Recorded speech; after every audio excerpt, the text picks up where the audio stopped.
Salut frérot, ça va faire très longtemps, quelques jours quand même que j'ai pas pris la vidéo et que t'as pas vu ma tête sur les réseaux sociaux, que t'as vu aucun nouveau contenu sortir. Et bah d'abord c'est tout à fait normal, mais c'est pas forcément le sujet de cette vidéo. Là dans cette vidéo, je vais essayer de t'expliquer plutôt qu'est-ce que tu peux tirer d'un down. Quelle leçon tu peux tirer d'une période où t'as pas été très productif, où t'as eu beaucoup de flemme, où t'étais très fatigué. Donc là c'est très improvisé. Je vais vraiment te donner un peu ce qui vient dans ma tête au feeling et c'est aussi ce que j'ai vécu moi-même parce que je vis des downs quotidiennement, pas quotidiennement, mais souvent ça m'arrive quand même d'avoir des downs, souvent, enfin tu m'as compris. Donc je vais te parler de ce que tu peux en retirer. D'abord, qu'est-ce que tu peux en retirer? Première étape, premièrement, tu peux en retirer déjà de voir à peu près que tes mauvaises habitudes, au final, avant tu les avais enlevées, mais là si elles reviennent, c'est pas pour rien. Parce que quand tu as un down, en général, c'est que toutes tes mauvaises, enfin, plusieurs en tout cas de tes mauvaises habitudes reviennent. Et dans ces cas-là, tu regardes pourquoi elles reviennent. Et en fait, tu te rends compte qu'au final, c'est parce que tu avais arrêté de mettre en place ce qui permettait de les enlever. Par exemple, moi j'avais une mauvaise habitude avant, c'était beaucoup de penser énormément. Donc je pouvais plonger dans mes pensées et vraiment, genre, dès que je fais quelque chose, je manque de concentration parce que je pense à cette chose-là.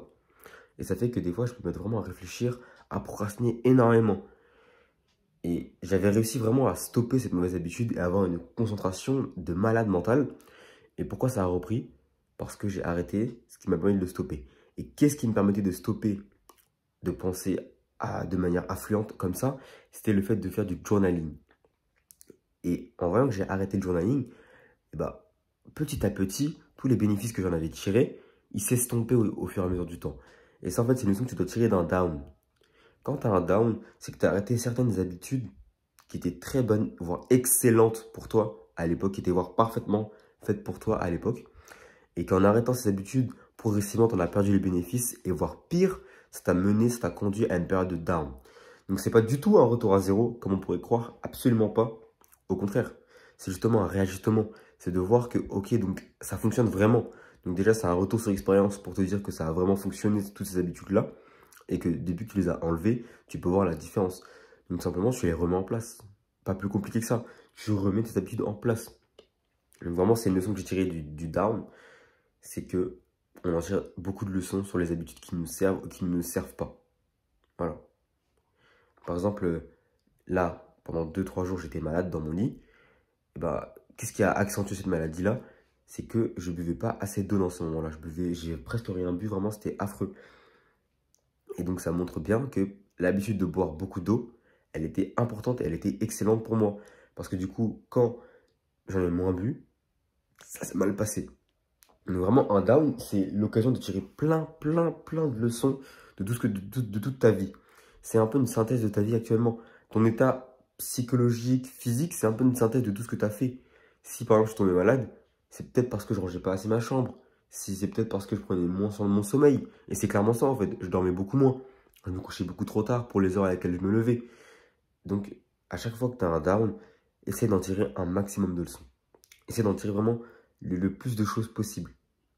Et tu verras aussi que c'est dans ce moment-là que tu réfléchis beaucoup, que tu as beaucoup de projets et que tu vois. Et en fait, c'est à ce moment-là aussi que tu peux voir ton mindset, comment il est fait. Si pendant une période de down, tu n'as pas du tout la rage, tu ne te dis pas du tout, ah punaise, j'aimerais tellement avancer sur mes projets, j'aimerais tellement pouvoir être productif, sortir, etc., travailler un minimum, avancer, parce que tu vois tout le monde autour qui le fait. Si tu ne te dis pas ça, c'est quelque part, tu n'as pas un entourage forcément qui le fait, donc tu peux apprendre dans un down, tu peux voir à travers un down si ton entourage peut te booster à revenir ou pas. Si vraiment quand tu es en down, tu t'en fous, limite tu te dis ah tant mieux, je suis malade, ah je reste dans mon lit, je suis content, et tu te complais dans cette situation-là, c'est là que tu te rends compte que peut-être t'as pas un environnement qui est bien. Alors que au contraire, si vraiment tu vois que tout le monde avance sauf toi, tu vois tes potes qui avancent, qui font des trucs, qui sont là, qui sont toujours dans l'action, tu vois des mecs qui sont toujours là dans l'action, dans l'action, et que toi t'arrives pas à avancer, ça va t'énerver normalement, ça va te foutre en rogne. Et c'est là que tu peux tirer une leçon du down. C'est est-ce que mon environnement il est vraiment adapté. Donc vraiment, donc voilà, c'est 2 leçons que j'ai tirées des downs, que je te partage rapidement ici. Voilà, c'est la valeur que tu peux apporter de plus, que tu peux vraiment graver dans ton esprit. Et la prochaine fois que tu auras un down, pense-y. Pense-y vraiment. Dis-toi, ok, j'ai eu cette période de merde. Maintenant, qu'est-ce que je peux en tirer? Donc, frérot, je te laisse sur ça. C'était la petite vidéo du dimanche soir. Et j'ai encore beaucoup de progrès à faire sur l'élocution. D'ailleurs, j'ai peut-être même perdu des skills. Parce que ça fait peut-être longtemps que je ne me suis pas filmé en vidéo. Donc, j'ai certainement même perdu des skills. Parce que quand je me filmais tous les jours, bah là, je ne me suis pas filmé pendant 4-5 jours. On peut voir la différence. Mais c'est pas grave, ça va revenir, c'est ça le plus important. Cette semaine, ça va bombarder, bombarder, bombarder et bombarder. Donc, frérot, franchement, sois à l'affût. Tire des leçons de tes downs. Tire des leçons de tout ce qui fait que des fois, tu es dans le mal. Tire des leçons de tout ça. Et choisis les bonnes habitudes. Choisis les bonnes habitudes. Choisis bien ton environnement. Frérot, je te laisse sur ça. Frérot, ferme ta bouche. Agis. Prends soin de toi. Et n'oublie jamais que douleur égale valeur.